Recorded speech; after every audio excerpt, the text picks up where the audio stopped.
Bonsoir tout le monde. Bonsoir à toutes et à tous. Il est 20h15, on va commencer cette soirée tous ensemble. Merci à tout le monde d'être là ce soir. Bonsoir aussi à ceux qui vont nous suivre ou qui nous suivent en direct sur Facebook via la page du Centre culturel ou celle du PCS de Abbé, Tintigny et Tal, je pense aussi, et aussi sur la page du CNCD 11-11-11 de la province de Luxembourg. En 2020, nous avons imaginé, avec des volontaires du Carité de Marbehan et de l'Escale à Neufchâteau, mais aussi en partenariat avec le CNCD 11-11-11 et mes collègues du Centre culturel de Abbé, des moments pour s'informer et pour réfléchir sur les migrations. Après 3 rencontres sous forme de cabaret qui mélangent invités et artistes, nous nous sommes retrouvés début 2020 pour un débriefing. Et c'est là qu'ensemble, nous avons décidé de lancer un nouveau cycle de cabaret citoyen en développant cette fois notre approche et en allant plus vers les pauvretés au pluriel. L'idée, c'était d'élargir un peu le débat de ces migrations, parce que si des migrants viennent chez nous, c'est parce que leur vie devient impossible chez eux. Famine, oppression, guerre. Ici, quand ils arrivent, s'ils arrivent, c'est un peu comme là-bas. Les pauvretés sont nombreuses et à peine moins violentes. Elles sont souvent peu connues. Difficultés financières, difficultés relationnelles, d'emploi, d'isolement, climatique, accès à l'administration, accès à Internet, etc. Nous voulons comprendre quelles sont les causes profondes de ces situations et imaginer ensemble des pistes de solutions pour l'avenir. Ces soirées cabaret partent des témoignages de terrain. Il y en aura 4 donc de cabarets en tout. Le prochain cabaret aura lieu le 28 octobre à l'église et on parlera des causes et des conséquences des pauvretés. Ensuite, le 18 novembre, nous serons à Neufchâteau sur les pauvretés et le vivre ensemble. Et enfin, la soirée conclusive se tiendra à nouveau ici à Bellaneuve, au Vivier, à l'auberge du Vivier, avec les pistes de solutions pour un monde plus équilibré. Le thème de notre première soirée ce soir, avec nos invités, à l'auberge du Vivier, c'est de... Ils nous accueillent ce soir gratuitement, faut le préciser, c'est bien sympa de leur part. Nous voulons ce soir rendre visible l'invisible, c'est-à-dire rendre les différentes pauvretés un peu plus compréhensibles. Souvent on ne les voit pas, aussi bien ici qu'ailleurs. Pour cela, nous recevrons différents invités, notamment Marie-Agnès Burgraff de la Maison du Pain de Virton, Marie-Josée Tinès, qui est la présidente pour la province de Luxembourg de la conférence Saint-Vincent-de-Paul, et aussi Johan Vannerwegen, qui est administrateur délégué des petits dons de Pétillon, et ça c'est dans le nord de la province de Luxembourg, du côté de Durbuy-Barvaux. Côté artiste, puisqu'un cabaret sans artiste, ce n'est pas un cabaret. Nous entendrons les textes nés lors de l'atelier d'écriture animé par Valérie Legros avec le Garden Palette du CPS de Abbé et des collègues du centre culturel. Nous découvrirons aussi des interventions de la comédienne Céline Trujillo. Elle apporte sa touche artistique en improvisant au départ des échanges avec nos invités. Alors on accueille tout de suite Marie-Josée Tinès. Bien le bonsoir Marie-Josée. Si tu veux bien t'installer, te saisir d'un micro. Oui, je pense qu'il est déjà ouvert. On va tester ça tout de suite. Bonsoir. Bienvenue. Tu es la première. On va vous voyez, ce sera plus facile. Vous êtes la première intervenante de cette série de 4 autour des migrations.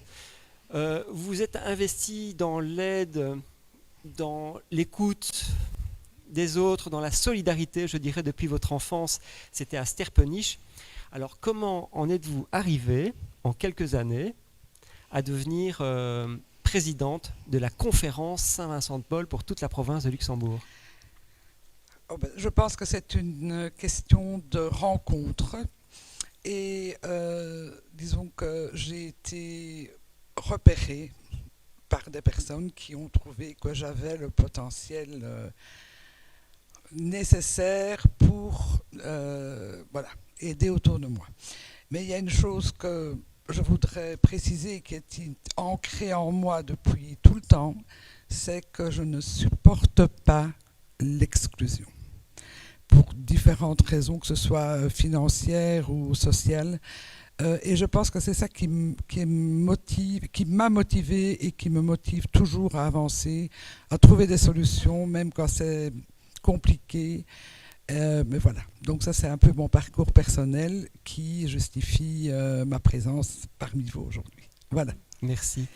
Je vais demander à la régie si on pourrait avoir un petit mousse pour mettre sur le micro de Marie-Josée Tinès. Il doit y en avoir derrière, ça sera un petit peu meilleur. Voilà. Alors ce parcours remonte à pas mal d'années puisque vous avez vécu d'abord à Sterpenich, dans une ferme. Oui. Et c'est là que vous avez suivi un peu l'exemple de vos parents et de votre papa. Voilà, tout à fait. Mon papa était quelqu'un de très ouvert, très ouvert vis-à-vis de ceux qui n'étaient pas comme nous. Et alors il y a eu l'épisode des familles italiennes qui sont venues s'installer dans le village début des années 60. Et ces gens cherchaient à acheter des produits, genre pommes, lait, crème, beurre, enfin bon, eux.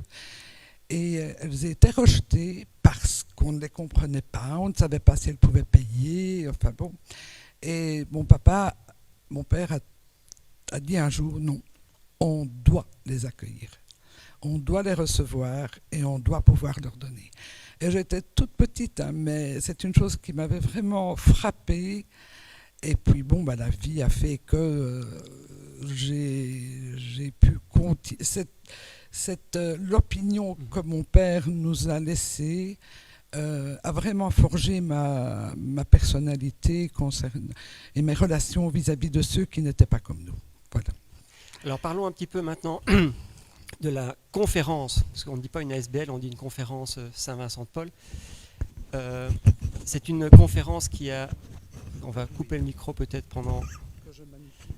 Oui, est-ce que quelqu'un... Valérie, tu pourrais mettre le mousse sur le micro, ça serait bien sympathique. On appelle ça une conférence Saint-Vincent-de-Paul. Derrière ça se cache, on s'en doute, l'Église catholique avec Saint-Vincent. D'où ça vient cette conférence de Saint-Vincent-de-Paul? Quelle est son origine? En fait, les conférences Saint-Vincent-de-Paul ont été créées dans les années 1843 à Paris par des jeunes étudiants en droit qui, à un moment donné, se sont rendus compte que la paupérisation s'étalait tout simplement parce que les villages français se vidaient et on construisait Paris.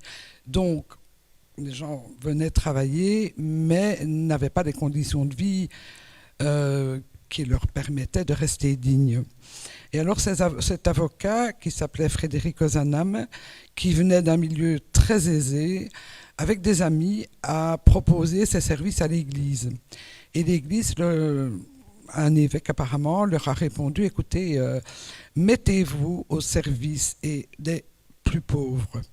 Et c'est comme ça que sont nées les conférences, donc c'est des groupements. Donc ça a toujours, depuis 1800, je crois que les premiers statuts ont été publiés en 1850, un truc comme ça, mais elles ont toujours perduré. Et avec des arrêts parce que les conditions de vie ne le nécessitaient plus. Mais bon, il y a toujours des conférences et actuellement en Belgique, il y en a 300. 300 conférences, dont 9 en province de Luxembourg. Dont 9 en province de Luxembourg. Et il y a actuellement aux alentours de 5800 bénévoles. Donc c'est uniquement du bénévolat. Il y a une structure nationale où évidemment il y a il y a 2 personnes qui travaillent à nous simplifier un peu la vie dans les conférences locales. Mais voilà, donc ça représente quand même une voie peut-être parallèle, ou la voie plus humaine des services sociaux, je vais dire. Bien que je respecte énormément les services sociaux, ils font du très bon boulot, mais je pense qu'au niveau des conférences, on amène la touche humaine. La touche humaine, la dimension humaine. Voilà. Alors justement, la conférence Saint-Vincent-de-Paul, elle s'attache à essayer d'alléger, je dirais, les pauvretés. Et quelles sont ses missions principales ? Disons que tout ça dépend des choix des conférences, parce que nous sommes assez libres. Mais dans la province de Luxembourg, nous préparons des colis alimentaires. Et en portant ou en recevant les personnes, on fait connaissance. Et disons qu'on établit un lien. Et grâce à ce lien, on peut aller plus loin. Donc, par exemple, notamment au point de vue juridique, bon voilà, on vient nous dire mais j'ai un problème avec ça, je ne touche pas mes allocations familiales. Ah mais attends, si ça existe, il y a quelqu'un dans le groupe qui sait aider. J'ai des problèmes pour me chauffer. Bon, CPAS. Et on se rend compte que les personnes sont parfois tellement déstructurées à cause de leurs difficultés de vie que tous les liens auxquels ils pourraient faire appel, toutes les personnes auxquelles ils pourraient faire appel, ben non. On ne sait pas, on n'a pas envie, on ne sait pas comment faire, on a peur, on est gêné. Non. Et On a parfois, peur, on est perdu, on est gêné. voilà. Et on les accompagne ou on téléphone pour eux. Disons que c'est le colis alimentaire, c'est vraiment la porte d'entrée. Et c'est vrai que ça aide. Hein.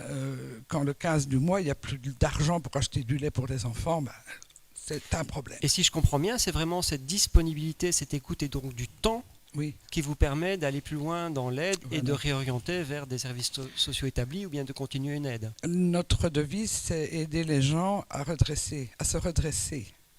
Donc voilà, quand on est en bas, c'est parfois des rencontres qui font que. Et on a des personnes qui ont été aidées pendant 2, 3, 4, 5 ans. Puis à un moment donné, ben voilà, le travail est devenu, la formation choisie a été bonne, on a trouvé du boulot et on continue. C'est pas le cas pour tout le monde, mais quand une personne, une famille s'en sort, on est content, quoi. Voilà. Mais c'est parfois, je vous dis, c'est vraiment des petites touches, quoi. Hein. Donner un coup de fil à l'assistante sociale, payer un plein de mazout. Voilà. Alors la province de Luxembourg a certaines caractéristiques Oui. qui sont notamment la difficulté de se déplacer si on n'a pas de véhicule personnel. Voilà. Est-ce que vous avez une expérience particulière en la matière par rapport à d'autres conférences ailleurs dans le pays? Oh ben oui, il y a un cas dont je me rappelle avec beaucoup de plaisir. Il y avait une maman qui avait 2 grands garçons. L'un se débrouillait bien, mais l'autre était plutôt un peu plus compliqué. Et puis un jour, en parlant, et permis de conduire, il en est où? Il faudrait de l'argent, ça coûte cher. Et, bon. Et puis en conférence, on a décidé de lui avancer le budget par un prêt. Et le premier boulot qu'il a eu, il a eu son permis. Et le premier boulot qu'il a eu, c'était chauffeur de taxi. Je vous assure que c'était vraiment, pour moi, ça reste un super souvenir, quoi. Parce que c'est vraiment le... Et puis bon, après, il a changé, mais il a toujours eu besoin de son permis de conduire les camionnettes à Luxembourg, enfin bon. Mais vraiment, ça, je trouve que... Et je trouve que c'est vraiment une réussite. Parce que ce gars-là, il est bien parti dans sa vie, quoi. Alors, il y a d'autres... Ce qu'on a réussi à obtenir, c'est un budget mobilité. Parce que dans notre chère province, tout le monde sait très bien que les bus, ils passent une fois par jour. Vous avez un emploi à Arlon. Quand c'est à mi-temps, c'est parfois horaire décalé. Vous prenez le bus le matin pour aller travailler, tout va bien. Mais pour revenir entre les coups, vous faites comment? Il y a des villages qui sont vraiment excentrés, où voilà, il n'y a pas de moyens de locomotion. Donc il faut une voiture. Alors là, grâce à ce budget, petit budget, nous prenons en charge les taxes, les assurances. Et parfois, nous prêtons de l'argent pour acheter une voiture. Je dis bien prêter parce qu'on estime que pour la dignité des gens, le fait de rembourser ne fût-ce que 50 € par mois, ça fait partie aussi de leur reconstruction, on va dire ça, reconstruction. Alors Voilà. depuis le 19e siècle, la conférence Saint-Vincent-le-Paul est active un peu partout en Europe, Oui. France, Belgique, etc. On va pas remonter au 19e siècle, mais ces dernières années, est-ce que vous avez vu une évolution dans la demande d'aide? Oui, tout à fait. Donc, personnellement, moi je pense que je suis présidente maintenant depuis 12 ans. Nous étions à 60 colis, donc sur les 3 communes, hein, Abbé et Taltintini. Et actuellement, on est à entre 115 et 120, tous les 15 jours. Pourtant, quand on voit les statistiques de Belstat concernant justement la richesse de notre province, on voit qu'elle augmente tout le temps. Si on analyse plus finement, on voit qu'effectivement les tranches les plus riches augmentent, mais aussi les plus pauvres. Et qu'au milieu, les classes moyennes diminuent en pourcentage. Vous le voyez aussi dans vos aides, ça? On le voit aussi dans nos aides, oui, ça certainement. Et on voit aussi une migration Donc, dans nos communes dites riches, les loyers sont souvent trop chers. Quand vous avez une indemnité de maladie de 1300 euros, vous ne savez pas vous loger ici. Donc, vous partez à la commune d'à côté. Enfin, oui, les communes d'à côté, donc Chigny, Florentville, ces coins-là. Dans les personnes que nous aidons, alors là, c'est un peu triste à dire, mais nous en sommes déjà à la 2e ou 3e génération. Donc, les grands-parents connaissaient, donc ils sont venus. Les parents connaissaient aussi, donc maintenant, on a la nouvelle génération, des gens de 20 ans qui ont décroché ou qui se confortent dans le système dans lequel ils ont peut-être vécu, mais ça c'est encore une fois leur choix. On ne se permet surtout pas de juger, mais voilà, donc on a une évolution certaine des gens qui ont tout eu. Certains ont tout eu et qui ont tout perdu à cause de la maladie, à cause de des investissements financiers malheureux. Enfin, il y a différents paramètres. On verra un peu ça tout à l'heure aussi avec Johan van der Wegen, la consommation, le crédit à la consommation et la puissance du marketing et de la publicité pour faire acheter. Oui. Est-ce que la publicité fait des dégâts parmi les gens les plus précaires ? Oui, certainement. Certainement. Des couples d'une 22, 25 ans qui avaient un boulot tous les deux, qui se sont meublés complètement et qui ont pas de trop. Et puis, à un moment donné, on perd son boulot, tous les deux, il y a 1 ou 2 enfants. C'est là qu'on se dit que, voilà, vous rentrez parfois dans des maisons, et encore une fois, sans porter de jugement, il y a trop. Il y a trop de superflu. Mais bon, c'est aussi une façon pour eux d'exister. Le fait qu'on ait pu se payer, ou qu'on ait le grand nouveau GSM, je ne sais tout de quelle marque, le fait d'avoir un écran surdimensionné dans un petit appartement, pour eux, le fait de consommer, c'est le fait d'exister encore. Donc, on ne porte pas de jugement. J'ai un superbe texte ici d'Édouard Louis. Édouard Louis, c'est un jeune auteur français, il a, je pense, 25 ou 26 ans. Il était l'invité de l'émission Edu dans tout ça de Pascal Claude sur la première, c'était le 3 octobre. Il disait ceci: les autres au lycée avaient été au théâtre, à la danse, ils avaient fait des voyages. Leur définition du mot enfance n'avait pas le même sens. Moi, j'ai passé mon enfance dans les rayons du supermarché. C'était beau. On était pauvres, mon père était balayeur, et être dans ces rayons remplis de choses que l'on ne pouvait acheter me faisait rêver. Je pouvais passer des heures à regarder sans rien acheter. Au lycée, j'ai compris que les autres ne pourraient jamais comprendre ça. Les autres pensaient que j'aurais dû aller au théâtre, comme si c'était une question de choix. L'enfance n'a rien à voir d'un enfant à l'autre. C'était une enfance de classe. Oui. Est-ce que vous voyez ça aussi, vous ? Non. Je trouve que dans les familles que nous aidons, les enfants sont souvent surgâtés. Le rêve, je ne les vois pas tellement rêver. Je ne les vois pas tellement. Je ne les vois plus tellement rêver. C'est difficile à expliquer, mais je suis très mal à l'aise vis-à-vis de ça. Parce que les enfants, on leur donne tout de suite ce qu'ils veulent. Même si les parents doivent se priver, même si les parents doivent venir au colis parfois en se cachant. Non, les enfants sont gâtés, surgâtés même parfois. Voilà. Ça contredit un petit peu le texte de M. Louis, mais c'est dommage, parce que c'est vrai que le fait de se promener dans les rayons et de voir, de rêver, c'est important, mais... Et comme vous disiez, il y a aussi l'image que l'on veut donner à l'extérieur avec un GSM ou une télévision grand écran. On veut être comme tout le monde, mine de rien, de plus en plus.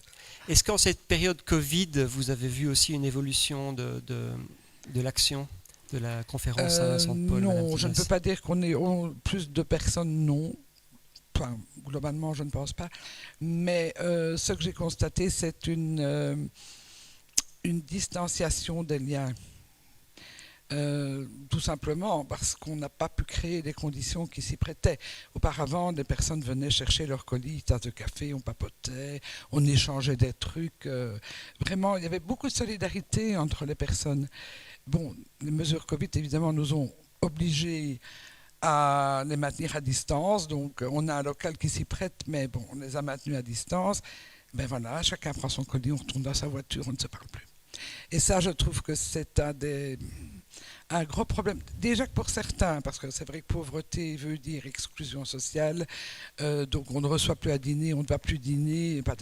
Bon, mais alors, venir chercher son colis, c'était voir Serge, c'était voir un tel, un tel. On passait 1 heure, 2 heures à parler. Et ça, c'est terminé. Mais au point de vue colis, on n'a pas fort. Pas beaucoup d'évolution. Non. Le rapport du service de lutte contre la pauvreté, la précarité et l'exclusion sociale explique, il y a dans un rapport qui a été publié, je pense, au mois de juillet, 4,2% des travailleurs, selon StatBel, l'Institut national de statistique, sont à la limite de la pauvreté, soit plus de 100 000 travailleurs en Belgique. 14% des Belges connaissent ça en 2020, connaissent un risque de pauvreté. Des disparités régionales existent, puisqu'en Flandre, c'est plutôt 9%, alors qu'en Wallonie, c'est 18%, et à Bruxelles, on atteint 27%. Est-ce que vous connaissez, est-ce que vous rencontrez, vous aussi, ces difficultés de ce qu'on appelle les travailleurs pauvres? Oui, tout à fait. Et je vais dire que ce chiffre-là augmente. Il y a les travailleurs pauvres et les pensionnés. Bon, on va commencer peut-être par les travailleurs pauvres. Oui, c'est une réalité. C'est souvent peu de qualifications, peu de possibilités de monter en grade ou pas les moyens humains pour monter en grade. Ça veut dire que bon, on a une santé qui n'est pas florissante. Donc, disons que oui, on commence à avoir des familles où on travaille, ou bien alors les faux indépendants, donc des gens qui sont engagés, là aussi, c'est un peu injuste, des gens qui sont engagés avec un contrat d'indépendant. Donc pendant l'hiver, ben, on n'a plus de boulot, donc on n'a plus de revenus. Ça, c'est aussi une réalité économique, et c'est tout près de chez nous, hein, ça. C'est une chose contre laquelle on ne peut pas faire grand-chose à part le dire. Mais voilà, on en est là. Et alors les pensionnés, oui. Des pensionnés avec surtout des dames, avec une pension de veuve ou une pension de... Oui, je connais une dame, elle a 800 €. Elle a un logement social, mais il ne reste quand même pas grand-chose pour vivre. Et cette dame a travaillé toute sa vie, mais bon, petit boulot, pas cotisé, des choses comme ça. Et elle se retrouve maintenant à 70 ans avec très peu de revenus. En sachant que dans la région ici, rien que pour un logement, une location, c'est au minimum 800 €. Oui, mais il y a heureusement les logements sociaux. Hein. Donc la maison virtonnaise a investi quand même pas mal ici à AB, à Étal aussi. Donc ça permet quand même d'avoir des loyers en fonction des revenus qu'on a. Et ça, merci beaucoup à ces maisons sociales. Mais bon, encore une fois, la dame à laquelle je pense, elle a besoin d'une voiture pour se déplacer, pour aller faire ses courses. Et la voiture, ça grève un budget aussi, quoi. Donc voilà, mais les deux catégories, vraiment, travailleurs, pauvres et pensionnés, ce sont les catégories qui sont en train d'augmenter, malheureusement.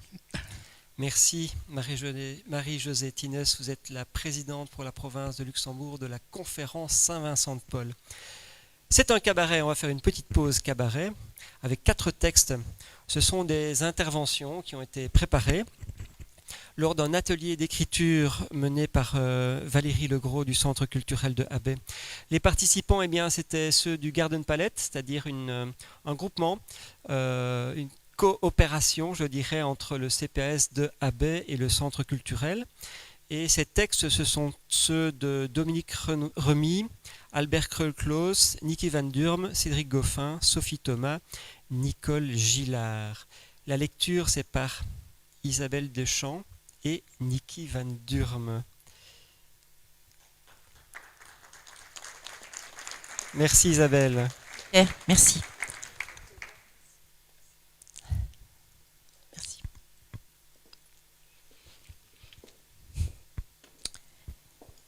Merci à ceux qui nous gouvernent. Nous avons la chance d'avoir un job mal payé. un salaire pour vivre juste ce qu'il faut. Des vacances dans des parcs, s'il y en a. On ne meurt pas de faim en Belgique. Il y a les produits blancs, les 365, des pâtes avec ceci, cela. Qui a dit « Donnez-leur des jeux et du pain, ils resteront tranquilles ». Alors il y a la TV pour voyager, les GSM pour parler à des gens qui nous sont des inconnus. Mais cela passe le temps, et pendant ce temps-là, on ne pense pas. Et n'oubliez pas le pain, comme les chips, les frites, les bonbons, les biscuits, mais à bas prix. Et puis il y a ce qui reste. Il y a nos addictions qui nous font passer le temps. L'alcool, le shit, l'héroïne, les cigarettes, les médicaments, la malbouffe. Fermez la TV. Éteignez vos GSM et ouvrez les fenêtres. Regardez dehors. Il y a d'autres mondes, d'autres façons de vivre et de penser. Tous, solidaires, unis, ensemble, nous ferons de belles choses, magnifiques pour le bien de tout ce qui vit. Les hommes, les animaux, les fleurs. Seuls, nous sommes invisibles.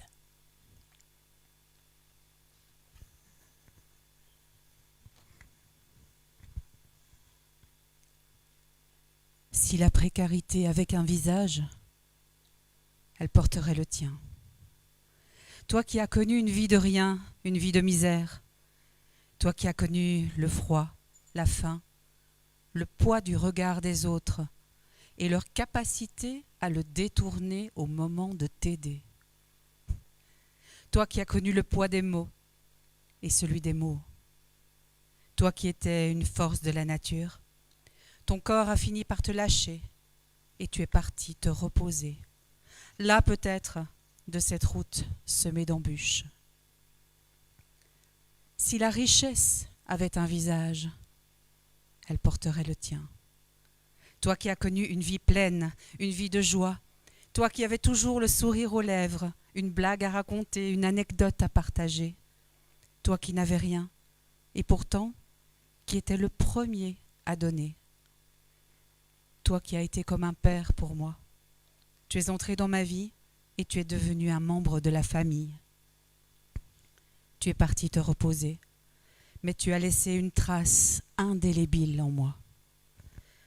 Si la bonté, la force et la générosité avaient un visage, ce serait le tien. Alors, du fond du cœur, merci et bon vent à toi, mon ami.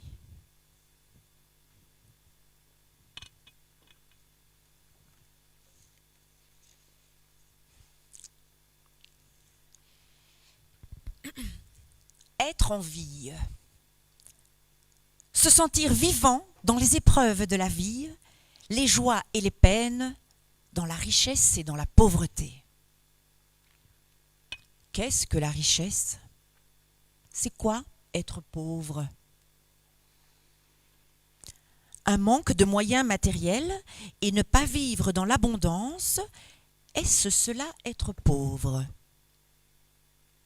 Vivre dans le luxe sans peur du lendemain, avec suffisamment de ressources, est-ce cela être riche?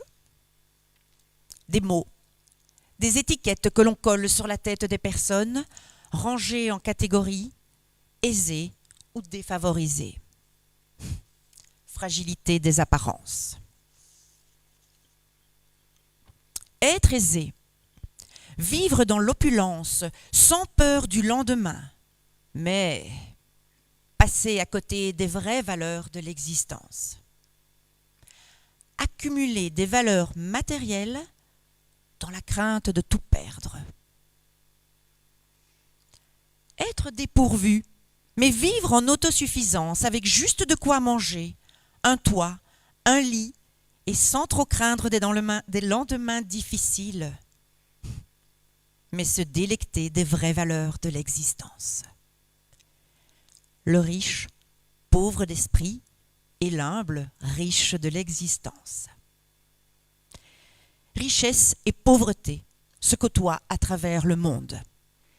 Dans une société matérialiste, avec peu de moyens, on peut se sentir pauvre.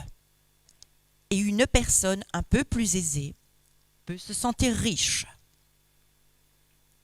Il y a certainement en ce monde des riches, très riches de valeurs autant matérielles que de valeurs existentielles, sachant apprécier les choses.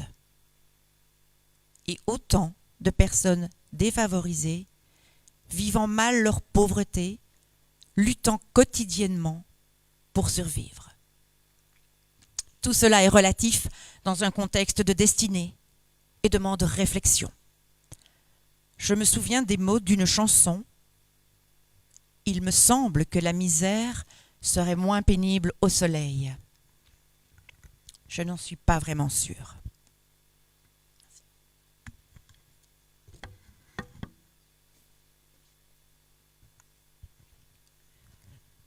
Ce texte est dédié à la femme afghane. Si je pouvais, je t'offrirais de vivre des moments de tranquillité d'esprit et de cœur, de manger à ta faim et en paix, entouré de ta famille et de tes amis, de travailler dans ta maison, dans ton champ, dans ton école, dans ton institution, sans être surveillé, de dormir toutes tes nuits, sans te réveiller en sueur, d'aimer sans peur d'être marié de force, d'oser marcher en rue sans craindre le regard des soldats, de pouvoir émettre des idées sans craindre d'être tué, de pouvoir écouter ta musique préférée sans être censuré, de pouvoir choisir d'apprendre ce que tu aimes, de pouvoir sortir et t'habiller comme tu souhaites, de pouvoir danser, chanter et rire en toute liberté.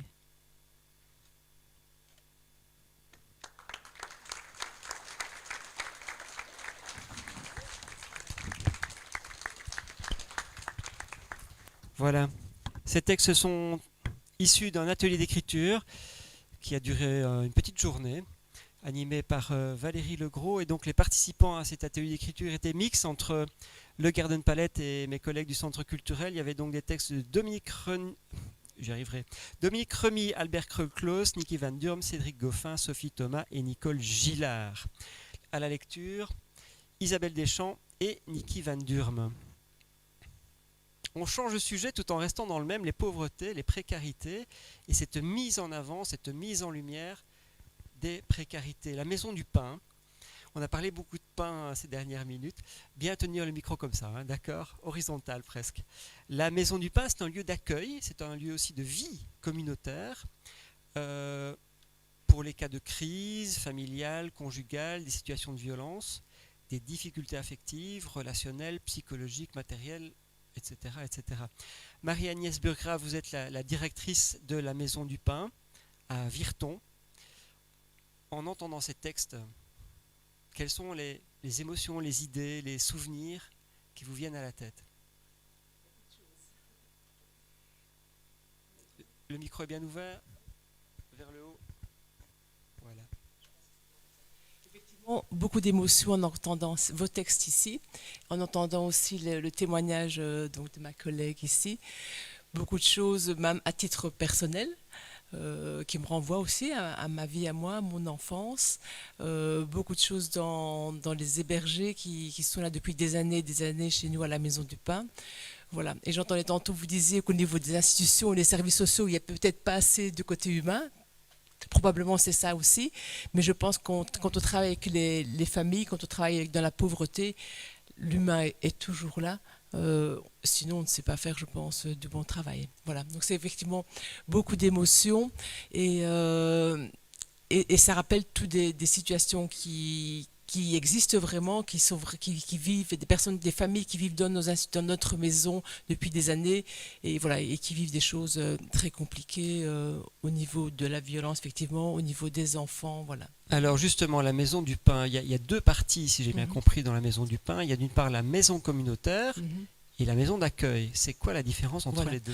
Alors, il y a la partie maison d'accueil qui accueille tout type de situations très compliquées et notamment qui peut accueillir en urgence toutes les situations de violence conjugale. Donc ça, c'est une possibilité donc d'accueil en urgence pour les situations de violence conjugale. Et sinon, on accueille effectivement des situations très, très, très diverses. Tout ce qui est lié aux pauvretés. Effectivement, il y a le surendettement qui est là, il y a les logements qui sont trop chers, donc effectivement tout l'aspect financier, mais aussi beaucoup toutes les difficultés liées au mal-être des gens qui ne sont pas bien, des gens qui sont à la limite de la dépression, des gens aussi qui sortent de psychiatrie, enfin voilà, toutes les difficultés possibles et imaginables, beaucoup de difficultés aussi au niveau des relations avec les enfants, c'est beaucoup ça que l'on observe malheureusement maintenant, beaucoup de situations très compliquées à ce niveau-là. Et donc les personnes qui viennent chez nous vivent donc dans la partie qui est en fait la maison d'accueil qui est communautaire. Et donc elles peuvent vivre là plusieurs mois, maximum 18 mois. Et ensuite, elles peuvent aller dans les appartements. Et là, elles peuvent vivre de nouveau même quelques années là, en deuxième phase, et là avec des objectifs à beaucoup plus long terme. Voilà. Donc une personne qui vient chez nous peut venir en urgence, mais aussi peut rester et s'installer dans l'institution 4 à 5 ans. Alors, la Maison du Pain de Virton, son origine remonte, je pense, aux années 70. Ça fait 30 ans. Pas vraiment aux années 70, mais ça fait 30 ans. 30 ans, cette année-ci, que la Maison du Pain existe.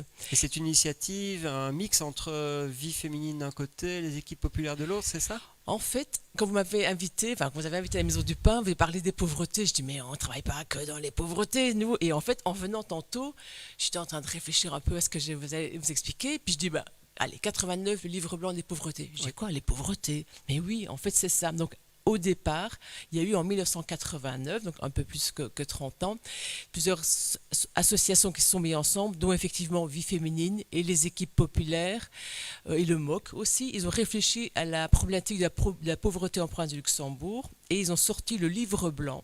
J'aurais dû vous l'amener, le livre blanc des pauvretés en province du Luxembourg. J'ai cherché sur Internet, je ne l'ai pas trouvé. Ah bah ouais, il est dans mon bureau. Il reste quelques exemplaires. Je devrais d'ailleurs le relire. Voilà. Et donc, dans toutes ces problématiques qui ont été relevées autour des pauvretés, on parle effectivement des longs trajets, des problèmes géographiques, toutes les pauvretés. Et il y a une des pauvretés qui est mise en avant, c'est la problématique des femmes qui se retrouvaient en difficulté avec leurs enfants. Et donc, les personnes qui ont écrit ce livre ont voulu faire des assemblées générales, ça aurait pu être un cabaret citoyen, où ils invitaient effectivement les citoyens, mais aussi les personnes, des mandataires politiques, à venir réfléchir autour des problématiques de la pauvreté en province du Luxembourg. Donc c'était quelque chose de très dynamique et de très participatif. C'était déjà, il y a 30 ans, très participatif. Et en fait, des sœurs habitaient dans leur Carmel à Virton, qui était avant ça une brasserie, donc voilà, oui. du bon. Et sur La française, je crois. c'est devenu un Carmel, et elles devaient partir, et elles ont vu cet article-là, et comme elles devaient partir, elles laissaient un bâtiment magnifique, très grand, très énergivore, elles ont voulu le mettre à disposition. Elles avaient d'abord essayé de le remettre à d'autres personnes, on a après, qu'ils avaient dit non merci, et donc les personnes dont j'ai parlé au début l'ont accepté, et se sont dit, on va en faire un centre d'accueil. Les sœurs voulaient que ce soit un centre d'accueil avec en tout cas une aide par rapport aux femmes. Voilà. À ce moment-là, avec une connotation beaucoup plus religieuse, mais les personnes qui ont accepté ont dit on va le faire, avec un aspect beaucoup plus pluraliste. Et donc, ils ont fait tout ce qu'il fallait faire en termes de démarche, d'ASBL, etc., de composition d'ASBL, et ils ont pris ce bâtiment-là et ils l'ont fait les minimums de transformation nécessaires pour en faire un centre d'accueil, une maison d'accueil. Et dès le début, ils voulaient faire un centre d'accueil pour femmes et enfants, donc ils cherchaient un agrément au niveau de l'ONE. Voilà, maison maternelle. À ce moment-là, l'ONE, Communauté française, n'avait plus de sous. On a dû aller rechercher l'argent parce qu'entre-temps, j'avais été engagée. On a recherché à ce moment-là un agrément au niveau de la région wallonne qui agréait les maisons d'accueil pour adultes. Donc, on était un peu biaisé dans notre manière de faire dès le début parce qu'il n'y avait plus d'argent pour travailler avec les femmes et les enfants, mais seulement avec des adultes. Ok, donc on a pris ce qu'on nous donnait et on l'a axé essentiellement au début le travail autour des femmes, autour des adultes. Et quand les femmes viennent à la Maison du Pain à Virton, quelles sont les raisons principales qui les poussent à arriver là, Madame de Eh bien, Grasse? je le disais tantôt, il y a cet aspect de violence Oui, conjugale. la violence, c'est effectivement. vraiment le gros aspect, ça, la C'est violence pas conjugale. le C'est gros pas aspect, l'unique, c'est hein. une des manières d'entrer Oui. chez nous, c'est les violences conjugales, avec cet accueil en urgence. Mais c'est aussi toutes les difficultés, toutes les autres difficultés. Ce sont aussi bien des jeunes filles qui sont mises à la porte de chez leurs parents. Ça, c'est presque nouveau. Ça n'existait pas il y a 20 ans. On ne mettait pas des gamines de 18 ans à la porte. Maintenant, ça arrive très, très régulièrement. Mhm. On met des jeunes filles à la porte comme ça de 18 ans, ou des jeunes couples qui sont déjà en perdition, des jeunes couples de 18-20 ans qui sont déjà en perdition et ils cherchent déjà une solution dès le début de leur jeune vie de couple. Oui. Et c'est aussi toutes les autres difficultés, voilà, d'ordre psychologique, d'ordre psychiatrique, et beaucoup ont vraiment une grosse partie maintenant du travail que l'on fait, c'est autour des relations très compliquées avec les enfants. Au niveau de la prise en charge des enfants, c'est très très compliqué. Il y a beaucoup de lacunes et il y a beaucoup de difficultés et les enfants souffrent énormément. Voilà. Et donc Ils souffrent de la qualité relationnelle avec leurs parents, eux, avec l'entourage. de tout. Effectivement, il y a des problèmes de maltraitance, il y a des problèmes qui ne sont pas assez bien traités. Il y a l'aspect aussi effectivement financier qui est là. Mais voilà, il y a des enfants qui sont perdus dans des difficultés familiales et on oublie de les prendre en considération. Ils sont véhiculés comme ça et ils vivent dans des situations conflictuelles dont ils sont devenus des enjeux, en tout cas des victimes en tout cas. Est-ce qu'on peut dire que il y a un genre dans la pauvreté, c'est-à-dire qu'est-ce que être genré, masculin, féminin ou autre, est-ce que ça a un impact sur sa probabilité de tomber en pauvreté, notamment les violences conjugales Les statistiques disent que oui, mais moi, dans notre pratique, je constate que violence conjugale, il faut être en couple pour la violence conjugale. Oui. Et voilà. Et nous, en tout cas, dans notre manière de voir les choses, au début, on était essentiellement en train de voir la problématique de la femme et qui subit ces violences. Je vous parlais ici des enfants. Les enfants aussi subissent les violences, que ce soit directement vers eux ou en tout cas en étant victimes secondaires. Mais en fait, maintenant, au fur et à mesure de notre expérience de travail, on s'est rendu compte que détecter uniquement une femme en étant victime, ça la réduisait aussi à un statut comme ça, et ça la déresponsabilisait aussi. Et donc maintenant, on essaie d'aborder ça de manière beaucoup plus globale au niveau du couple, au niveau de la famille. Donc au niveau de la famille, on voit l'enfant aussi comme présent dans cette violence-là, et on voit la problématique de la violence conjugale comme étant une problématique du couple, et on essaie de les aider tous les deux, dans la mesure du possible, à voir comment on peut avancer dans cette problématique-là. Donc vraiment une de nos... Et cette pauvreté relationnelle au sein du couple, est-ce qu'elle peut être liée aussi à des difficultés ou un manque de relations vers l'extérieur, un manque d'un réseau familial ou d'un réseau d'amis? Oui. Il y a certainement des difficultés financières, parce que les personnes qui viennent à la Maison du Pain, c'est globalement des personnes qui sont plus précarisées financièrement que d'autres, mais il y a toutes ces difficultés relationnelles et liées aussi à leur histoire de vie.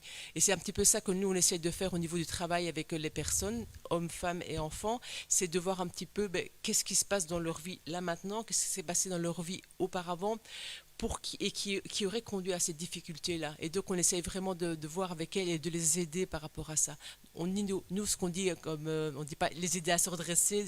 Notre objectif, nous, c'est d'aider les gens à en connaître un peu plus sur eux-mêmes. Oui. Et on se dit qu'en en connaissant un petit peu plus sur soi-même, on comprendra mieux comment on fonctionne et ça va peut-être permettre de fonctionner différemment. Voilà. Et comme on fonctionne avec son conjoint, on fonctionne de la même manière avec sa sœur, avec son frère, avec ses parents, avec ses amis, toutes ces relations au sens large, avec son patron. Voilà. Donc quand on peut apprendre à en connaître un peu plus sur soi-même, on peut mieux se connaître et mieux se débrouiller. Voilà, pour ne pas reproduire tout le temps la même chose. L'équipe de la Maison du Pain, vous êtes 3 personnes, je crois? Oh non, on est beaucoup plus maintenant. Oui, on est beaucoup plus maintenant. On est 9 équivalents temps plein au niveau du travail social. Ouais. Et vous suivez, vous accompagnez à peu près combien de personnes? Alors, dans la maison d'accueil même, on a 20 personnes, femmes et enfants, qui vivent dans la maison. Et dans les appartements, on a 8 appartements, donc une quinzaine de nouveau de femmes et d'enfants. Donc, ça fait à peu près 35 femmes et enfants avec lesquels on travaille au sein de la maison, et on essaye vraiment de travailler aussi beaucoup avec les conjoints et avec les papas des enfants notamment, parce qu'on essaye on se dit dans la mesure du possible, il y a quelques cas où ce n'est pas possible et pas souhaitable, Mais la plupart du temps, on peut permettre aux enfants de garder des liens avec leur père, que ce soit au sein même de l'institution, les papas qui viennent en visite, visiter des jeunes enfants, ou permettre aux enfants d'aller voir leur papa à l'extérieur, etc. Donc en tout cas, de ne pas perdre cette relation intéressante, parfois souvent difficile, mais intéressante pour un enfant pour se construire de manière la plus équilibrée possible. Oui. À vous écouter, Madame Burgraff, on voit que la Maison du Pain elle-même a évolué dans son Oui. approche d'accompagnement. Oui, tout à fait. Oui. Est-ce que vous appuyez aussi sur l'expérience d'autres institutions, d'autres associations qui ont un peu les mêmes buts que vous ailleurs, en province du Luxembourg ou en Wallonie? Alors, avec les autres maisons d'accueil en province du Luxembourg, ce sont essentiellement les maisons d'accueil pour hommes. Il y a une maison d'accueil à Libramont, mais on travaille, je pense, de manière similaire. On n'a pas des habitudes de collaboration ensemble. Mais on a participé pendant quelques années à un projet européen. Et ça nous a aidé beaucoup à ouvrir notre esprit. Vraiment, c'est notamment justement autour de la parentalité, etc. Voilà. Et c'était une manière comme une autre, c'était une manière très intéressante en tout cas d'ouvrir notre esprit, de ne pas rester sur notre manière de travailler. Voilà. Ça, c'était quelque chose c'était 2-3 ans assez riche. Et après, ma foi, on a continué, nous, notre réflexion, notre manière de faire. On a travaillé avec le conseil d'administration aussi, donc l'équipe portait un petit peu ça, mais le travail s'est fait aussi avec le conseil d'administration. Et maintenant, c'est un petit peu nous qui apportons aussi un peu notre expérience avec les autres maisons d'accueil. On a eu l'occasion de présenter notre travail, par exemple, aux autres maisons d'accueil qui font partie de la région wallonne. Oui. Alors, on a vu l'évolution de la Maison du Pain, je dirais, en elle-même, son personnel et la façon dont elle voit l'aide et le soutien aux familles et aux femmes en difficulté et aux enfants en difficulté. Et est-ce que vous avez constaté aussi ces dernières années, en dehors du fait que maintenant on trouve des jeunes filles expulsées de leur famille à 18 ans, d'autres évolutions dans les publics que vous accueillez? Eh bien, je disais, la chose la plus impressionnante, malheureusement, c'est les souffrances des enfants, le vécu des enfants. Je pense qu'il y a 30 ans, on n'impliquait pas autant les enfants dans tous ces dysfonctionnements de couple, etc. Il y avait déjà de la violence conjugale, il y avait de la pauvreté, il y avait tout ça. Mais les enfants étaient moins impliqués et on subissait moins les conséquences. Ici, les enfants, c'est terrible. Ils vivent, ils en prennent plein la figure dans tous les sens du terme. Et comment ça se fait? Comment ça se fait que cette évolution? Comment ça se fait que les enfants étaient relativement préservés il y a 20 ou 30 ans et plus maintenant? Quelques tentatives d'explication? Oui. Pourquoi est-ce que les enfants...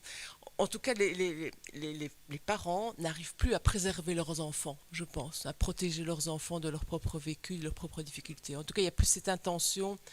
Il y a parfois des femmes qui nous téléphonent pour parler de leur vécu et on se rend compte qu'elles sont en train d'expliquer tout ça alors que leur enfant est à côté. Donc, il n'y a plus beaucoup de capacité à préserver les enfants. Une certaine intimité a disparu. C'est pas une intimité, c'est une protection des enfants. Je pense les personnes arrivent beaucoup moins à protéger leurs enfants qu'auparavant, je pense. Ouais. Malheureusement. Merci. Alors, on a vu cette évolution. Est-ce que du côté des logements aussi, quand on se dit, on voit les chiffres dans les médias, on sait qu'en cas de séparation, une femme avec enfant a du mal à continuer à travailler, souvent elle travaille à temps partiel et donc elle a des problèmes de logement. Est-ce que vous constatez ça aussi? De toute façon, le problème de logement, il est là pour tout le monde. En province du Luxembourg, c'est terrible. Vous parlez d'un chiffre de 800 € par mois pour un loyer, c'est pas possible.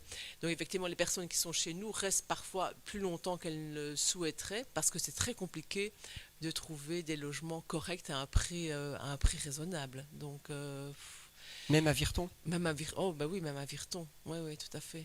Virton étant un petit peu plus loin, n'est pas tout à fait encore sous l'influence du Grand-Duché du Luxembourg. Pour trouver quelque chose, hein. Même à Virton, il faut 500-600 €. Donc, plus les charges. Oui, plus les charges, de toute façon. Donc ça fait très cher sur un risque, ça fait beaucoup. Dans la préparation de cette soirée, Marie-Josée Tines de la conférence Saint-Vincent-de-Paul disait que pour un ménage, en gros, en dessous de 2000 € par mois, un ménage avec enfant, c'est pratiquement pas possible de vivre dans la région ici. Si on tient compte d'un véhicule, du logement, des charges, des enfants, de la nourriture, des vêtements, etc. Vous avez le même constat? Mais déjà, la voiture, il n'y a pas beaucoup de familles qui peuvent se permettre d'avoir une voiture. Je veux dire, tant que les familles sont dans le cadre de notre structure, je veux dire, elles manquent beaucoup moins que dans la vie réelle, entre guillemets. Parce que la structure permet... nous, en tout cas, on prend en charge tout ce qui est le logement, le gîte, le couvert, etc. Donc, c'est nous qui assumons tout ça. Effectivement, les femmes participent elles payent des frais d'hébergement, mais pour une partie de leurs revenus, je veux dire 2/3 de leurs revenus, mais tout leur est assuré. Donc elles ne souffrent pas, je pense, Mhm. pendant qu'elles sont chez nous, même si effectivement il y a des produits blancs, des 365, etc. Elles ne sont pas soumises à enfin, voilà, un régime de pauvreté à ce niveau-là. Je veux dire, elles peuvent. Un Voilà, stress économique trop fort. voilà, je pense qu'elles ont ce confort-là en tout cas. Il y a d'autres inconvénients de vivre en collectivité, ça c'est certain. Mais en tout cas, nous, on leur assure le gîte et le couvert et elles ont une partie de leur argent de poche qu'elles n'ont pas dans la vraie vie, entre guillemets. Donc pendant leur séjour en maison d'accueil, je pense que c'est beaucoup plus... c'est moins réel, mais elles n'en souffrent pas. Et dans la partie en maison de vie communautaire, donc la deuxième phase, les loyers aussi sont très, très peu élevés. Donc, ça leur permet aussi d'avoir voilà, un mode de vie dont elles ne souffriraient pas trop. Mais c'est vrai qu'après, pour quand elles prennent des logements, des loyers, etc., des logements privés, elles ne peuvent plus se permettre trop de choses. Et notamment, la plupart n'ont pas de voiture. C'est très, très rare une personne qui a une voiture, vraiment. Et comment avoir un emploi sans voiture? Bonne question. Il y en a qui ont des mobylettes, il y en a qui ont des vélos. Mobilité douce, mais c'est parce que c'est pas une mobilité choisie, mais c'est la réalité. Je croisais tantôt, excusez-moi, je croisais tantôt une dame immigrée. Voilà, elle vient du Portugal vers la Belgique pour le travail, etc. Qui est venue avec ses enfants, des personnes très courageuses qui traversent l'Europe comme ça pour travailler, pour trouver un meilleur niveau de vie. Et elle se tape un travail qui est tout à fait désagréable, de nettoyage, etc. Enfin, c'est très dur physiquement, etc. Et elle fait ce travail pas depuis longtemps et je la voyais tantôt, j'ai envie de dire, oh là là, c'est dur, hein. Effectivement, elle est fatiguée et elle y va à pied, elle prend les bus, elle prend son vélo, enfin voilà, et il faut compenser. Il faut compenser et c'est très compliqué. Marie-Agnès Burgraff, merci bien. Vous êtes la directrice de la Maison du Pain à Virton avec un numéro d'accueil ouvert 24 heures sur 24 ou presque. C'est hein. vrai en plus. Merci. Voilà, merci bien.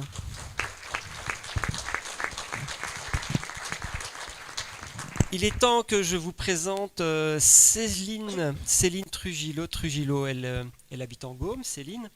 Elle est sociologue, spécialiste de la gestion du développement. Elle est comédienne aussi, clown, écrivain, on dirait autrice, animatrice artistique, animatrice nature. Elle est aussi, et ça j'ai pas très bien compris, valoriste et ramasseuse de boutons. Il faut dire qu'elle fait partie de la compagnie du bouton. Alors, Céline est censée venir nous expliquer son ressenti après avoir écouté ces deux premières interventions, celle de Marie-Agnès Burgraff de la Maison du Pain et celle de Marie-Josée Tinos de la conférence Saint-Vincent de Paul.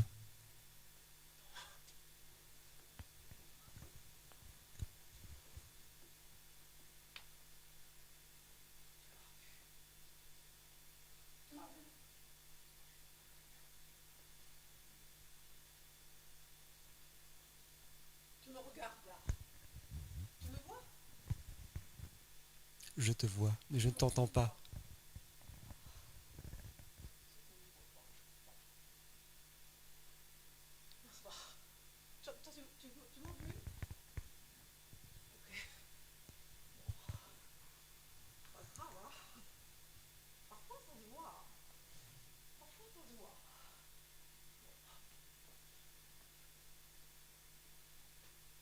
Là comme ça, un peu moins comme ça.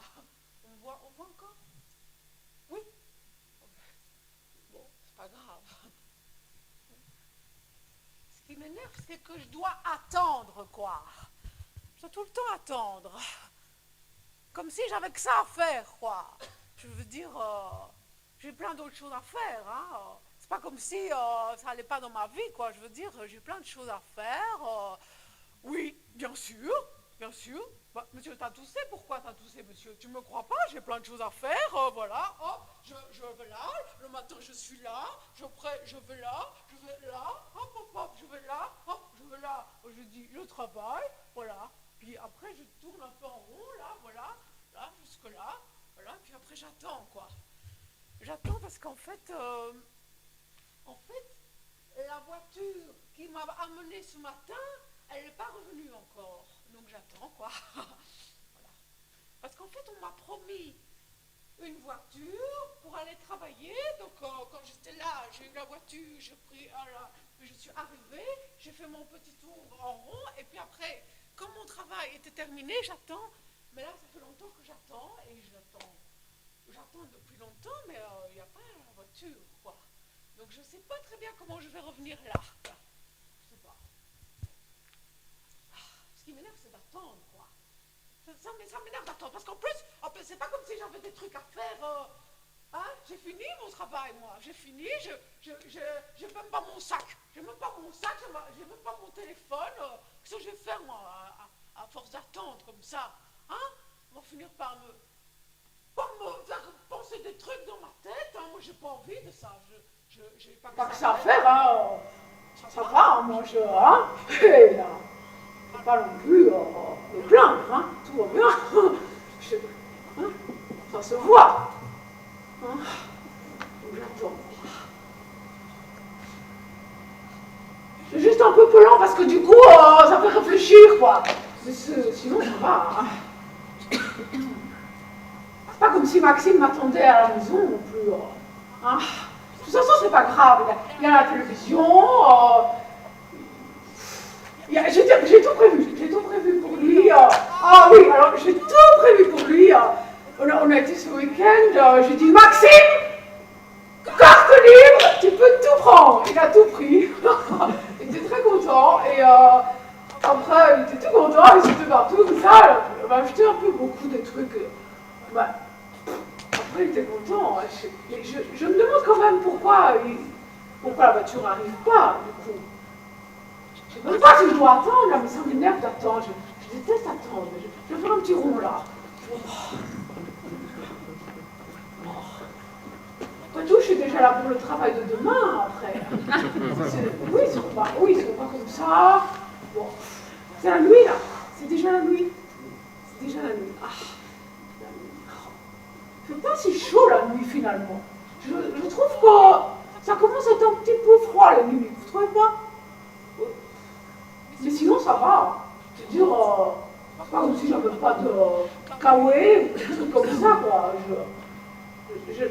Ça va très bien. D'abord, ça a toujours été. On a toujours dit, Jeannette, toi, t'as vraiment la pêche tout le temps.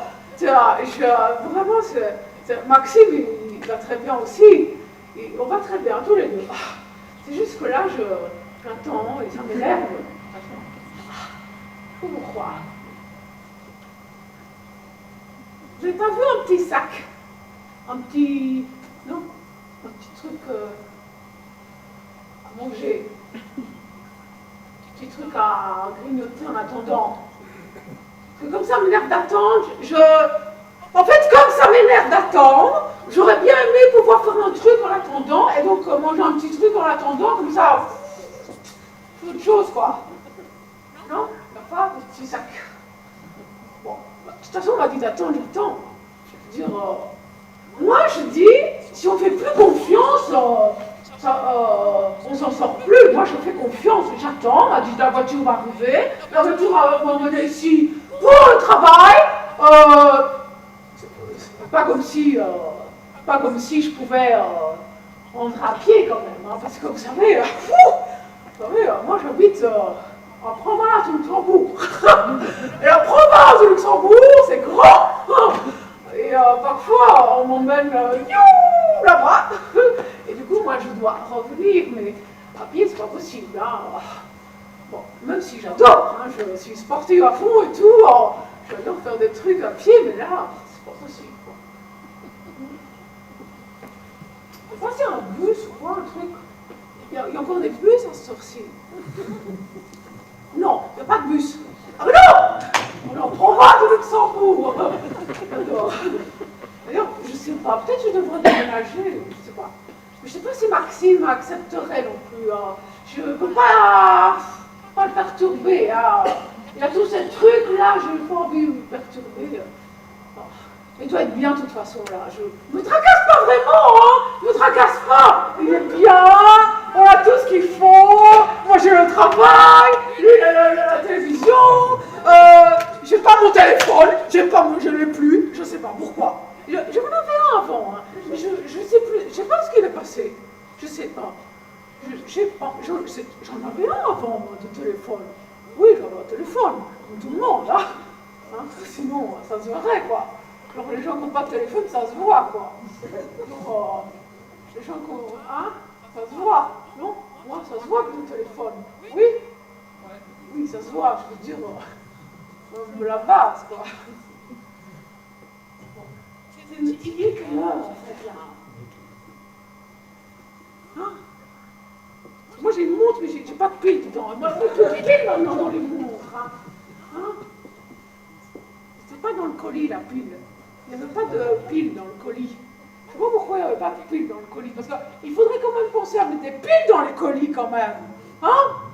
On t'offre des montres, hein? On te dit soit à l'heure pour le travail, tout ça, et puis on ne met pas la pile.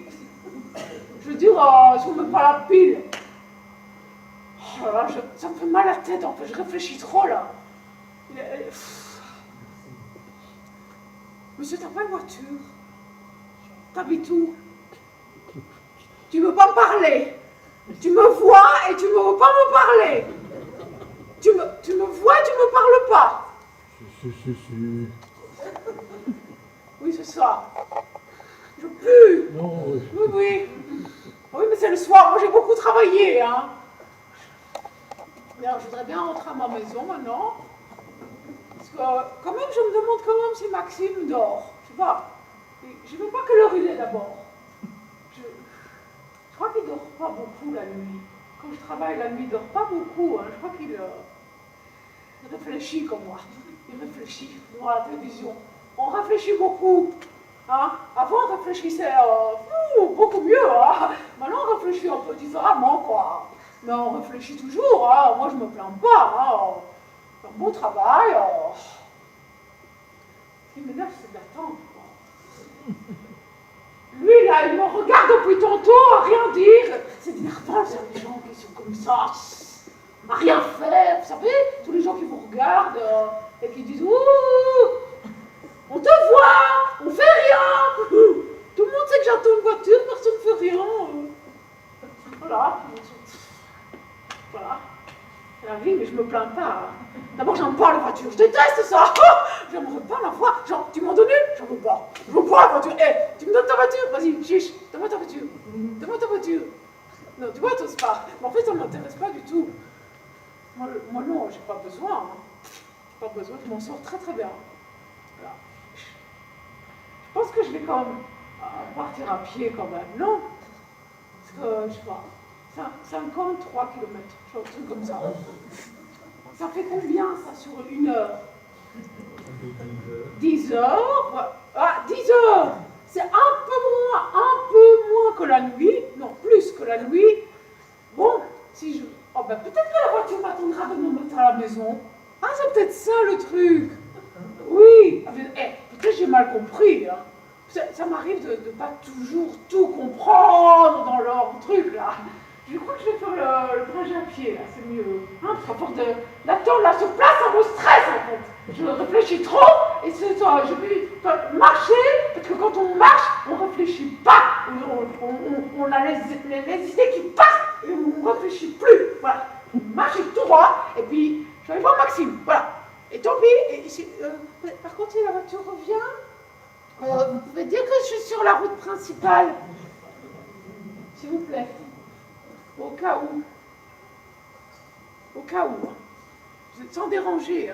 Je ne sais pas si ça vous dérange pas. Monsieur, t'as fait un petit... Si ça te dérange pas, merci beaucoup. C'est magnifique. Vraiment merci. J'ai déjà dit merci.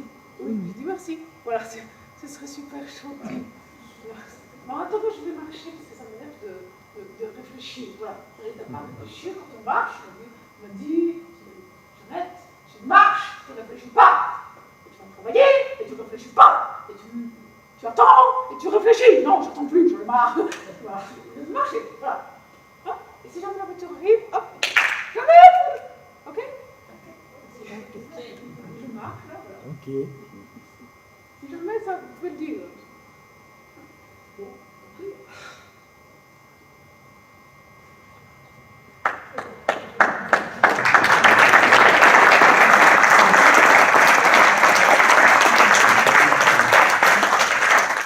Merci Céline Trujillo et surtout le clown Jeannette. En attendant l'arrivée de Johan van der Wegen qui va nous rejoindre ici, je voulais me tourner vers Facebook pour voir s'il y avait quelques questions qui seraient arrivées. Oui. Oui, Merci. oui. Il y a non pas forcément des questions, mais quelques commentaires, et je me dis que c'est bien de les dire maintenant. Notamment de la part de Audrey qui fait partie justement de cette même ASBL que Johan va présenter tout à l'heure. Donc elle réagit en fait à des paroles qui ont été dites par les différents intervenants, et notamment selon elle, le Covid n'a peut-être pas impacté la Saint-Vincent de Paul, mais l'aide alimentaire a augmenté à la sortie du dernier confinement. Voilà, ça c'est un point de vue qu'elle nous partage. Et elle réagissait aussi au fait que la présidente de Saint-Vincent de Paul disait que les enfants des familles pauvres étaient très gâtés par leurs parents. Et donc elle réagissait en disant attendez, est-ce que voilà, les jeunes de 18 ans, non, c'est pas ça, excusez-moi, je l'ai perdu. Que les enfants en général étaient Oui, gâtés dans notre société.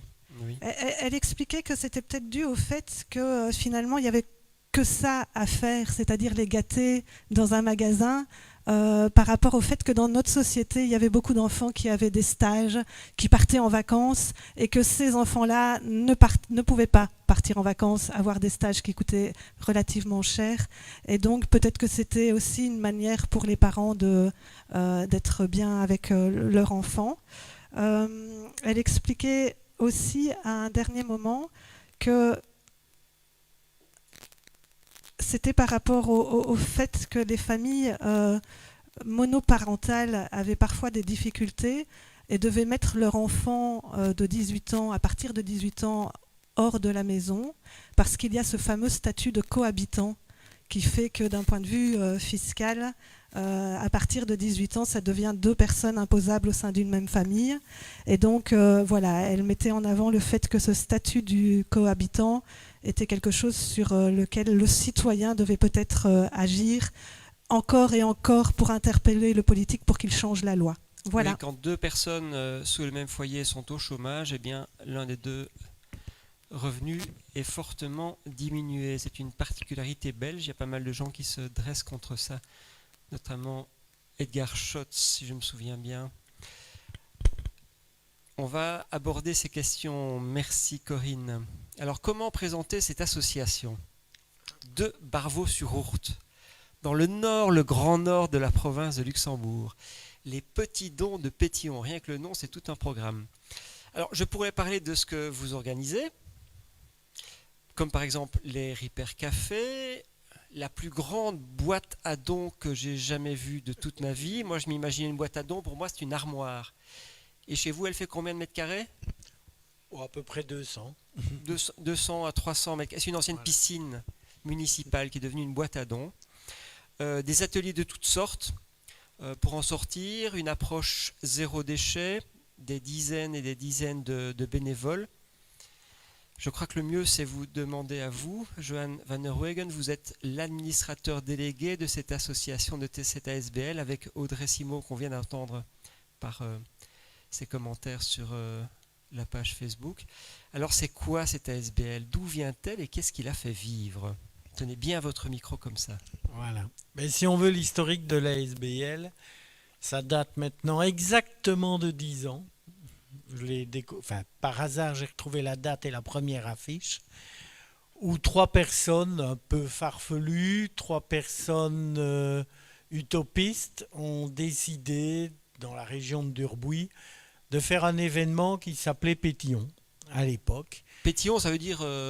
parce comme qu'on des bulles, pétille, on fait des bulles par rapport à la beauté, à la gaieté, de proposer autre chose, de sortir des sentiers battus et de proposer, oui, tout ce qui est novateur, tout ce qui change du train-train quotidien. Alors cet événement a eu lieu 3 fois, si je ne m'abuse, avec, on parlait un petit peu de tout, des personnes présentaient les toilettes sèches, des personnes présentaient l'idée d'un Ripper Café, d'autres sont partis pour faire un GAC, pense qu'il y en a ici aussi. Un groupement d'achat en commun, oui. Voilà. C'est parti un peu dans tous les sens. Et de là sont nées toute une série d'initiatives. Il y a des initiatives qui n'ont jamais levé le jour, elles sont restées au niveau de pensée pour diverses raisons, financières, humaines, pratiques, n'ont pas pu voir le jour. Et d'autres ont vécu. On s'est aperçu souvent qu'on se retrouvait un petit peu les mêmes personnes ensemble, notamment le coup du Ripper Café. À l'origine, le Ripper Café était un peu séparé. Et puis maintenant, tout compte fait, autant travailler main dans la main, autant profiter de ce Ripper Café pour faire des animations, autant profiter de ce Ripper Café pour inviter des ASBL voisines, de communes voisines ou autres, pour venir faire leur atelier zéro déchet. Le prochain Ripper Café, pendant qu'il y aura les réparations, on va avoir une ASBL, le Miroir Vagabond pour pas le citer, qui va venir faire des produits ménagers, vous apprendre comment autrement vous pouvez nettoyer votre maison plutôt que d'acheter les gros produits du commerce. Et la fois d'après, ça va être des jeunes qui vont animer un photolangage, un collage. Je ne sais pas très bien comment ils vont faire, mais le but est de faire une grande fresque et de profiter qu'il y ait des personnes présentes pour faire autre chose avec, pouvoir échanger, pouvoir tout compte fait grandir ensemble. Alors notre boîte à dons, puisqu'on en a parlé, au début c'était une vieille armoire. C'était une vieille armoire qui a été mise dans un coin de la commune. Et puis la vieille armoire a grandi, elle a grandi, elle a grandi.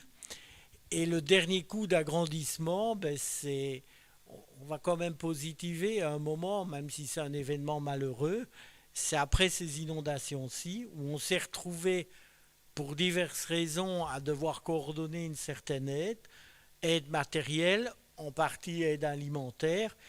Et donc on a frappé à la porte de la commune en disant voilà, tout compte fait, on fait votre boulot, on fait un peu le boulot du CPAS et on râle pas parce qu'on le fait, on le fait de bon cœur, c'est notre but. Mais aidez-nous, vous avez un local là qui est une ancienne piscine qui est vide.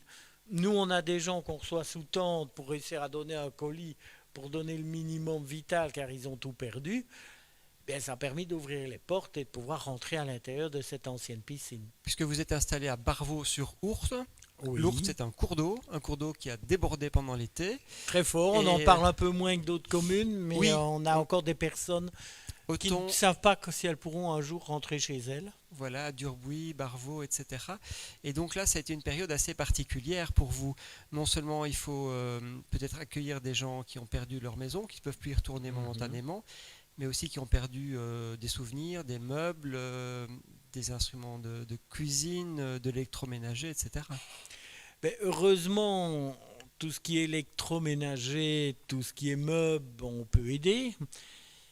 De briques et de broc, on arrive à remplacer. Maintenant, plusieurs personnes, en effet, ont perdu totalement leurs souvenirs. Et la seule chose qui reste, c'est d'en parler. Et c'est ça qui est peut-être un peu... je rejoins ce que les deux intervenantes précédentes ont dit, c'est le cœur, c'est l'écoute. Écoute qu'on a peut-être avec nous, qu'on n'a pas la même avec un professionnel. On vient à la boîte à dons, on a la belle excuse, je cherche un t-shirt, et puis finalement on y reste pendant 3 heures devant un petit café à parler, mais pas parler simplement avec les bénévoles, échanger. Et puis à un moment, quand on nous parlait de nos bénévoles, il y a des personnes qu'on a vues débarquer. Je cite l'exemple d'une personne qui est dans une caravane et qui est d'origine du nord du pays. On l'a vu débarquer un dimanche, et puis elle a pris un balai, elle a commencé à balayer. Ah, c'est gentil, merci. Qu'est-ce que vous faites là? Pourquoi vous balayez? Je viens, c'est tellement magnifique ce que vous faites que je viens donner un coup de main. Et maintenant, cette personne, tous les 15 jours, elle vient à la caravane, qui est une caravane qu'il a héritée de ses parents et qui a des souvenirs quand il était jeune gamin en culotte courte. On les a eu tous les souvenirs, il nous les a racontés. Il vient à la caravane et le dimanche après-midi, il vient balayer et papoter tout en balayant. Évidemment, ce n'est pas un boulot avec une rentabilité. Donc s'il met 3 heures pour balayer quelque chose que quelqu'un aurait mis une demi-heure, c'est parfait. Ce qui est plus important, c'est le fait qu'on puisse parler, qu'on puisse échanger. Alors cette boîte à dons et toutes ces activités autour des petits dons de Pétillon, c'est beaucoup de bénévoles. Qui tournent autour de ça? Il y a aussi, pas loin de chez vous, un centre de réfugiés, enfin de candidats demandeurs d'asile. Voilà. Est-ce que ce sont des gens aussi qu'on retrouve chez vous? Tout à fait. Certains viennent directement du centre, mais ce qu'on a beaucoup qui viennent spontanément donner un coup de main, c'est ceux qui ont trouvé un logement, qui ont une solution locale d'accueil, si je ne m'abuse le terme exact à ce niveau-là, et qui viennent parce que voilà, ils ont envie aussi d'échanger, de faire connaître, et ils viennent aider, ils viennent proposer. Ça arrive régulièrement. On a eu une journée un peu chargée. Avec les bénévoles, on a beaucoup travaillé. Et puis il y en a un qui arrive avec un couscous. Voilà, moi je vous ai aidé, j'ai fait un couscous. Ah ben c'est gentil, on va goûter ton couscous et on va manger. On met la table et on mange tous ensemble dehors quand on le permet, le couscous. Et on voit que cette association, elle aide, je dirais, matériellement, aussi en colis d'aide alimentaire. Mais est-ce qu'elle n'a pas comme première vocation de retisser du lien entre des gens qui n'ont plus de lien? Tout à fait.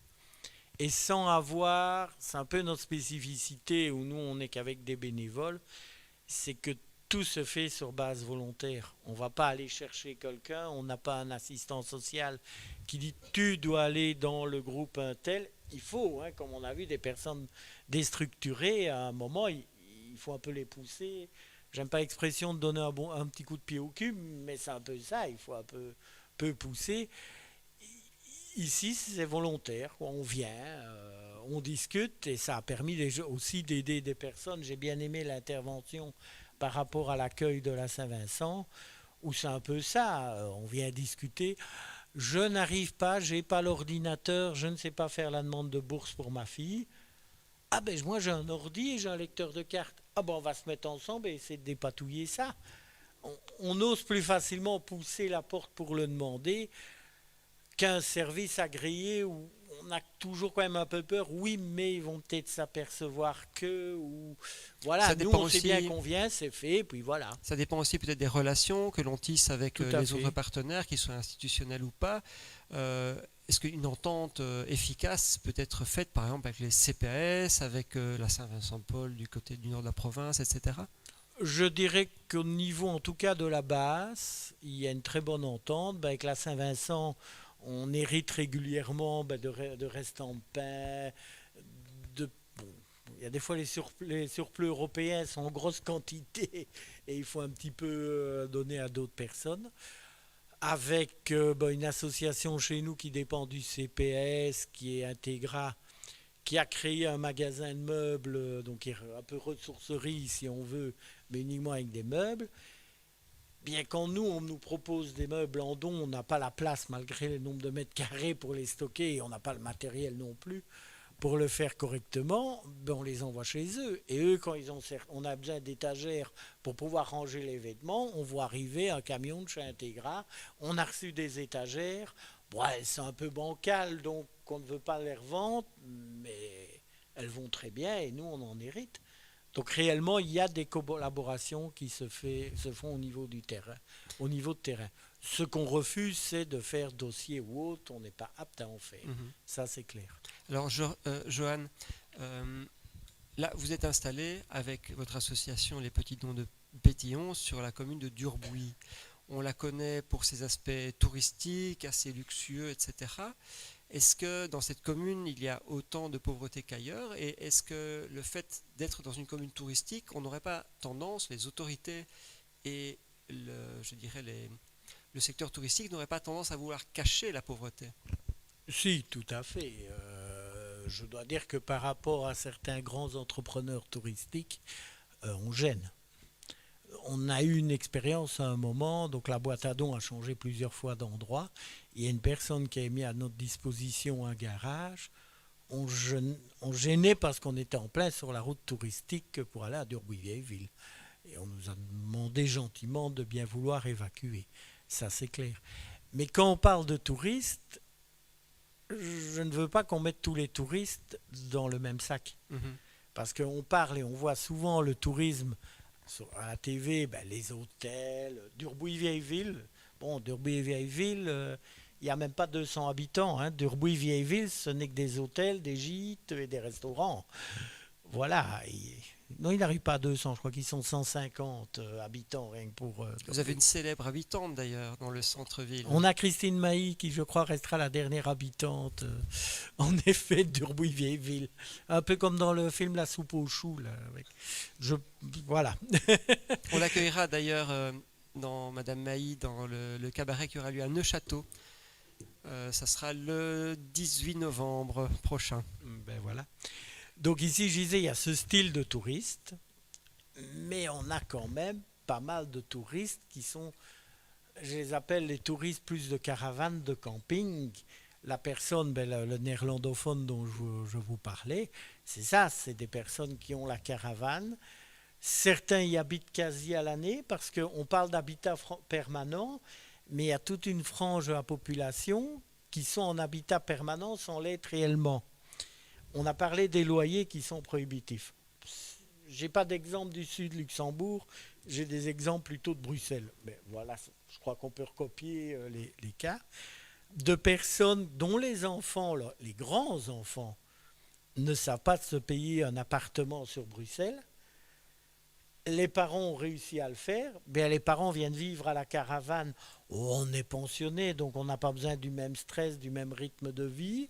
Donc on va vivre à l'année à la caravane. Et l'appartement, on le donne aux gosses. On le donne aux grands-enfants. Et quand on a eu justement pas mal d'impacts dus aux inondations, ces personnes se sont retrouvées à la rue. Avec le dilemme, on ne peut pas s'adresser à d'Urbuy parce qu'on n'est pas d'Urbuisien, on n'est pas domicilié là, et on ne veut pas retourner à Bruxelles. Bon, si, une semaine, 15 jours, ok, mais on ne veut pas retourner parce qu'on va mettre nos enfants à la rue. Soit directement par manque de place, soit, comme ça a été dit, à cause du fameux statut de cohabitant, où c'est, oui, mais je perds quoi? Combien de ma pension, combien de ma pré-retraite, combien d'autres choses, si je suis officiellement domicilié avec mes enfants qui travaillent. Donc il n'y a pas le choix. Il faut bien qu'il y en ait un, entre guillemets, qui se sacrifie dans le tas. Quand on a préparé cette émission avec aussi Audrey Simon, qui est la présidente de l'association Oui. Les Petits Dons de Pétillon, vous m'avez dit, Johan van der Wegen, que la pauvreté pouvait... que vous avez l'impression de temps en temps que la pauvreté, les gens pensaient qu'elle était contagieuse. Quand quelqu'un devient soudain plus pauvre, quand quelqu'un a perdu son emploi, tout d'un coup, il perd toute une série d'amis et de relations. Vous l'avez constaté à de nombreuses reprises? Oui. Et comment ça se voit passe? des personnes qui, à un moment, je ne vais pas dire snober un peu, mais on vient vous aider, mais sans rentrer réellement dans l'action, qui du jour au lendemain, parce qu'un accident de la vie, une perte d'un emploi, une maladie ou autre, fait qu'ils se retrouvent en tout cas dans la précarité, il n'y a plus d'amis. Ils avaient des aides, ils avaient des personnes qui voulaient bien éventuellement les véhiculer. Maintenant, on n'ose pas. Et c'est là qu'il y a des grands risques et que, je pourrais vous citer des cas et des cas, de personnes qui se retrouvent surendettées, puisqu'on en a parlé tout à l'heure, au niveau surendettement, parce qu'il faut continuer le paraître. Et on ne veut pas avouer qu'on se retrouve ou qu'on a une passe difficile. Ça se voit encore plus maintenant avec les deux crises, que ce soit le Covid ou que ce soit les inondations, où il y a des personnes qui avaient un bon revenu, je pense dans l'Oreca notamment, où je crois que ce n'est pas un secret de polichinelle que dans l'Oreca, on a souvent une partie au-dessus et une partie en dessous de la table. Mais l'Oreca, il a été fermé pendant le Covid. Ils ont été voir le CPS, puisque le CPS avait reçu des aides. Oui, mais au CPS, on demande une feuille de paye. La feuille de paye, par définition, c'est ce qu'il y a au-dessus. Donc, ils ont eu 70, je crois que c'est 70%, mais de la partie du salaire qui est au-dessus de la table. Le dessous, ils ne l'ont plus, ils l'ont perdu. Et il y a des personnes comme ça qui se retrouvent, on n'ose plus, quoi. La voiture, on ne peut pas la sortir, elle consomme trop d'essence. Les enfants, ils ne vont pas aller avec un vieux t-shirt, on n'ose pas aller au magasin de seconde main. Donc je ne parle même pas du gratuit, je parle réellement du magasin de seconde main. On ne va pas y aller parce qu'on va savoir qu'on va au magasin de seconde main. L'image, la représentation que l'on a. Oui. ce qu'on projette comme image de soi en société par rapport aux autres. C'est pour ça que nous, ce qu'on essaye de mettre en place, et avec d'autres associations, je pense, je vais en citer deux, le bar à soupe, les compagnies, le nom exact. Et nous, on n'a pas un resto du cœur, mais on avait avant le Covid un resto solidaire, où justement la nuance par rapport au resto du cœur, c'est principalement pour ceux qui ont besoin.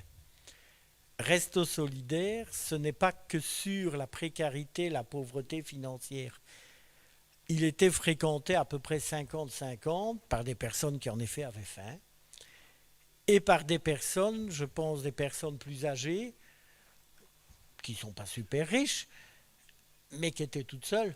Qui avaient faim de relation. Voilà. Et le fait de se retrouver au resto solidaire, à manger tous ensemble, à oublier un moment ses soucis parce que il y avait un peu d'animation musicale ou autre, ça fait un bien fou et ça permet de lutter contre certaines précarités et pas seulement la précarité financière.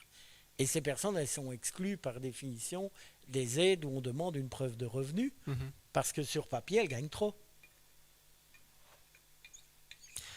Sur les réseaux sociaux, on a eu une question concernant ces colis alimentaires. Est-ce que vous avez vu une augmentation suite au Covid ou suite au confinement ou au déconfinement, que sais-je? Bon, nous en tout cas, nous on est pour le moment agréés au niveau de l'AFSCA pour pouvoir donner des denrées non périssables, mais on n'est pas comme la Saint-Vincent avec un service de colis alimentaire. Donc je ne veux pas donner des statistiques. Ce qu'il y a, c'est que sur le principe de la boîte à dons, quand quelqu'un vient nous amener des conserves, des boissons, des choses qui n'ont pas été vendues ou qui n'ont pas été consommées, on les donne. Donc il y a très fort l'offre et la demande, où les jours où on a peu, en fonction on de ce qui peu, est disponible. Les jours où on a beaucoup, on donne beaucoup, entre guillemets. On a parlé plusieurs fois des relations familiales, relations avec les enfants, les cadeaux, peut-être qu'on donne beaucoup de jouets, etc. aux enfants. Est-ce que vous voyez ça aussi de votre côté, quel que soit le milieu, quelle que soit l'origine? Les opérations spéciales jouets marchent super bien. On a hérité, donc le week-end prochain, le 16 octobre, les Reciparc, en tout cas dans la province de Luxembourg, font une récolte de jouets. Oui. Et nous allons hériter de toute la récolte venant de notre Reciparc de Barvaux, mais également de la commune voisine des Rezés. Et là, il y a pas mal de distribution et où on voit aussi, par exemple, des demandes de personnes, de parents qui viennent pour les enfants, Oui. mais on a pas mal de grands-parents qui viennent pour les petits-enfants. Est-ce que, c'est juste pour faire une liaison, j'en profite, je facilite les choses. À la Halle de Han, le 19 octobre, il y aura une soirée qui va parler de la précarité alimentaire. Donc il y a non seulement la quantité, mais aussi la qualité. Est-ce que vous avez un point de vue là-dessus de votre expérience de terrain? À l'expérience de terrain, c'est que justement, c'est pas parce qu'on est pauvre qu'on a droit uniquement aux produits blancs ou aux 365. Ce qui est bien avec notre principe, c'est qu'on a notamment, c'est pas des surplus, je dirais plutôt des invendus qui viennent de petits producteurs, qui viennent de petits maraîchers. Donc ils sont par définition des super bons légumes. À ce niveau-là.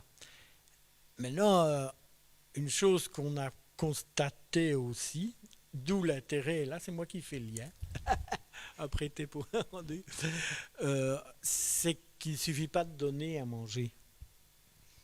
Il faut savoir quoi faire avec ce manger. Et quand on donne des légumes, mais c'est plus compliqué d'avoir une botte de carottes que d'avoir une boîte de carottes. La boîte, on l'ouvre, on la met dans la casserole, c'est bon. Et c'est pas de la mauvaise volonté. J'ai déjà entendu plusieurs fois de dire « Ouais, ils sont trop fainéants, ces pauvres-là, ils savent même pas cuisiner. » Mais pour faire... Bon, je vais garder les carottes.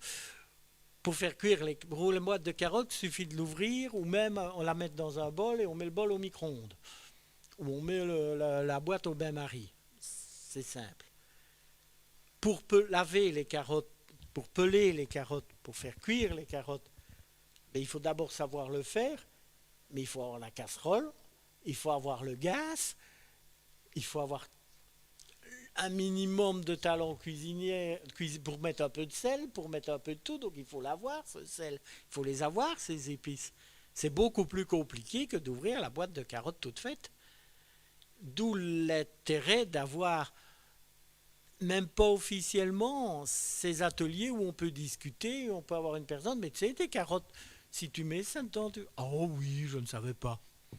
Et plein de petits trucs dans ce genre-là. Et ça, souvent, on l'a constaté, on l'oublie, c'est des plats tout préparés.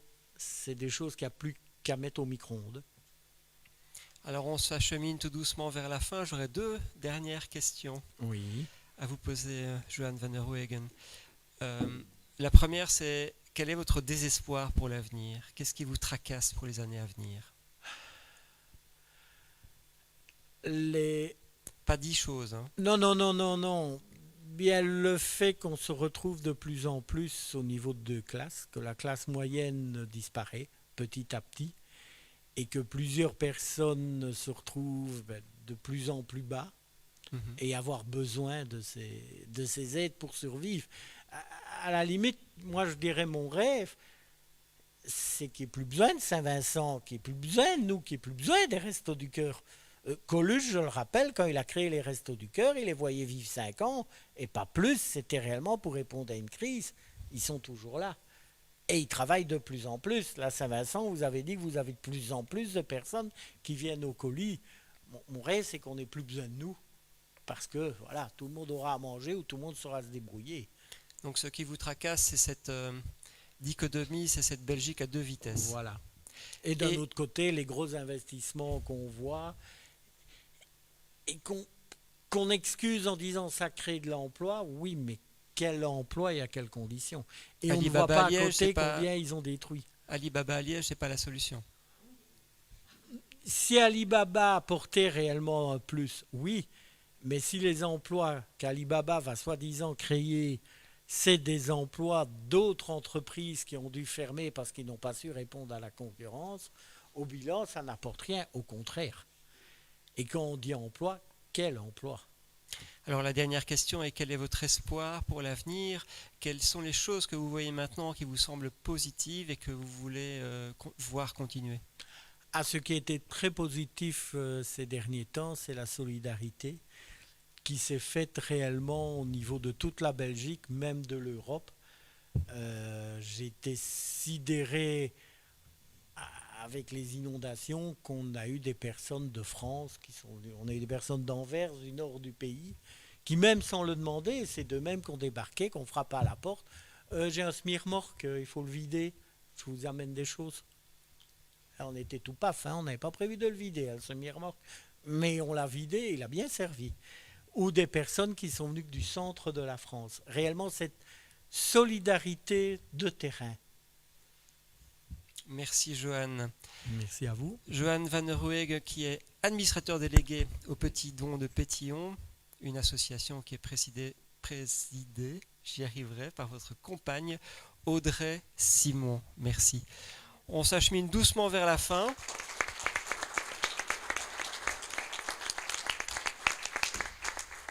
Il y a Jeannette qui aimerait bien dire un mot, avec un micro peut-être cette fois-ci.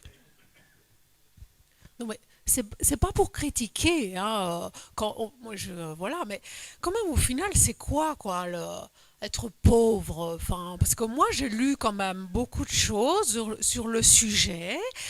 Je me suis renseignée, j'ai lu le petit livre blanc de la province de Luxembourg, tout ça, tout bien. Mais quand même, sans vouloir critiquer, ils ont tout, hein, quand même. Parce qu'ils ont des piscines entières, hein, où on leur donne des trucs. Moi, je veux bien aller aussi à la piscine. Hein, ça fait longtemps que j'étais à la piscine. Hein. Alors, on dit, ils n'ont pas d'amis, tout ça. On va se faire des repas ensemble. Mais moi, je veux bien venir faire le repas avec les amis. Vous croyez que j'ai beaucoup d'amis, moi? Ben non, voilà, j'ai pas beaucoup d'amis. Ben voilà. Et vous croyez quoi? Hein? Ben non, ils ont des stages, des ateliers, font de la couture, ils apprennent à râper les carottes et tout ça. Enfin, attends, où va-t-on, quoi? Moi aussi, je voudrais bien venir. Eh ben, je peux pas venir. Ben non, je peux pas venir. Enfin, peut-être je peux venir. Je sais pas si je peux venir. Je peux venir. Aucun papier.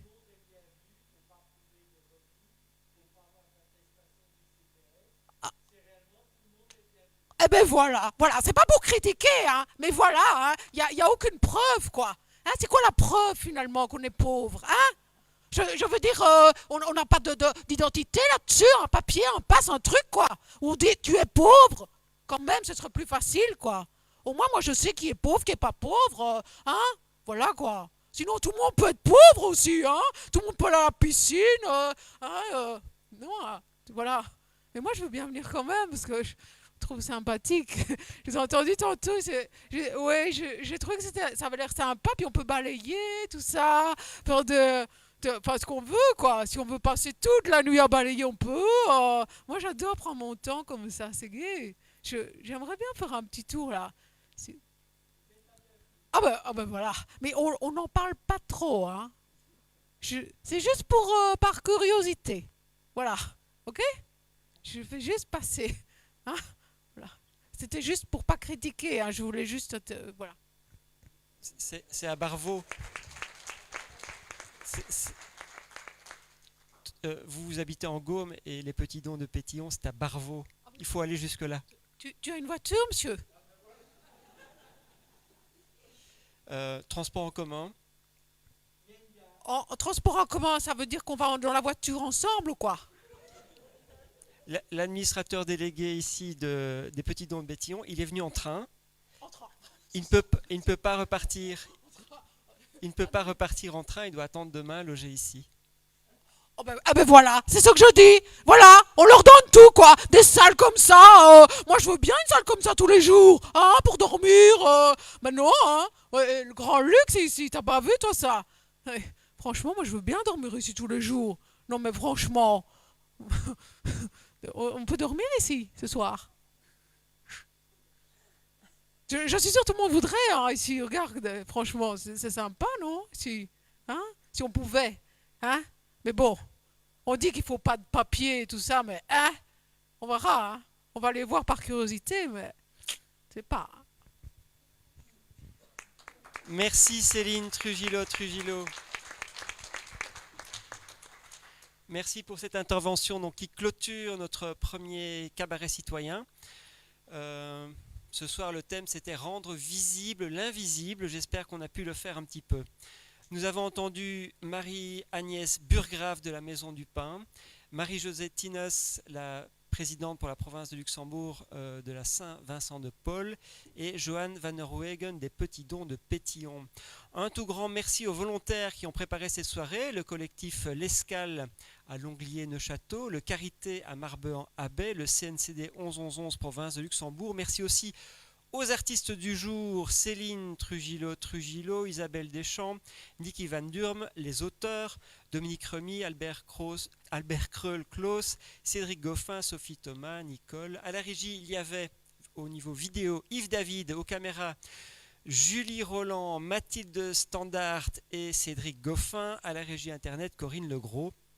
Notre prochaine rencontre aura lieu dans la salle du conseil communal de l'église. Nous y parlerons causes et conséquences des pauvretés. Ça sera le jeudi 28 octobre. Nous essayerons de savoir si notre société est créatrice ou pas de pauvreté et quel est le rôle des pouvoirs publics et des associations pour y pallier et éventuellement essayer de développer ce fameux vivre ensemble. Merci à vous d'être venus ce soir et je pense que le bar est ouvert. Vous pouvez continuer à discuter. À bientôt.